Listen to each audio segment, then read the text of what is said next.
Саламатсыңарбы, урматтуу Кыргыз Ата тургундары. Мен жакшы кабар менен кайрылып атам. Мынау бизде скорый помощь бар экен. Скорый помощь, бир эле скорый помощь. Анан азыр биздин калкыбыз 25 000 болуп кетти. Бу жерде келсең дайыма очередь 30-40 кишиден турат. Кишилер батпай жатат, жетпей жатат. Убагында тез жардам берилбей калып атат. Себеби дегенде, мына мен журналын карадым. 6000ге жакын вызов болуптур.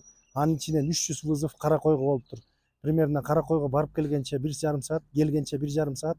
А жерде дагы укол сайып капельница кылып кайса, ошо менен 3 саат эмес 4 саат кетип калат экен. Дагы 4 сааттын ортосунда бу жерде биздин укол алам деп келгендер, капельница алам деп келгендер, же болбосо эме отравление болдум, мындай промывание кылып бер деп ооруп кыйналып келгендерге тез жардам көрүлбөй калып атат да. Ошол себептен Минздравка мына биз 3 февралда кат жөнөткөнбүз министрдин атына.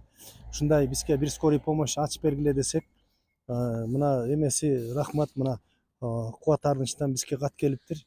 Ыраазычылык билдире кетебиз. Биздин суранычты ишке ашырышыптыр дагы. Штат бөлүп берели деп атат. Бир медсестра, бир врач, бир водитель, анан помещение тапкыла, анан машинесин алып бергиле деп. Ошон үчүн силерге кайрылып атканым, бул скорый помощь бул биздин 6 айылды камсыздап атат. Вызов кылганда барып келип атат. Тез жардам көрсөтүп атат. Мындан биздин балдарыбыздын, кыздарыбыздын, бир туугандарыбыздын, атабыздын, апабыздын баары тең ден соолугу камтылып атат да. Ошон үчүн сураныч силерге, азыр айылдар уюшуп бир скорый помощька машина алышыбыз керек.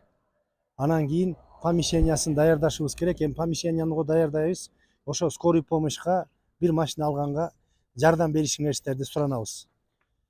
Ошону бир жалпы эл көп түкүрсө көл болот дейт. Ичинен акча чогулса, анан кийин кайтып кете турган нерсе скорый помощь машинеси 10 жылдан кем болбош керек да. Мына 2026 жыл болсо 16 жылдан ылдый болбош керек. 16 жылкыдан мындай 10 жылдык машина болуш керек.